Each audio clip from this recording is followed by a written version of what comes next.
ஐங்குறு நூற்றில் அந்தாதி தொடையில் பாடப்பெற்ற திணையை தேர்வு செய்க.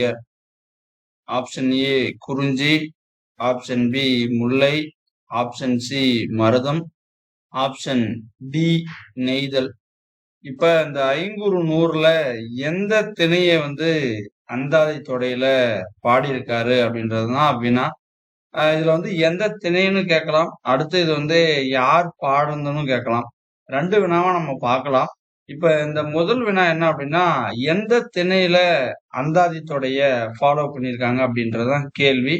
இந்த கேள்விக்கு சரியான பதில் பாத்தீங்கன்னா ஆப்ஷன் டி நெய்தல்.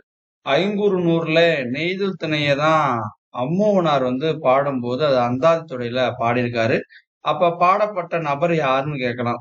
ஏன்னா நம்ம முன்னாடியே ஒரு வினா கேட்டிருந்தோம். 8 தொகை நூல்கள்ல திணைக்கு ஒரு புலவர் வீதம் பாடப்பட்ட நூல் எதுன்னு கேட்டிருந்தேன். அதுக்கு சில பேர் கமெண்ட் பண்ணியிருந்தீங்க ஐங்குறு நூறும் கலித்தொகையும்.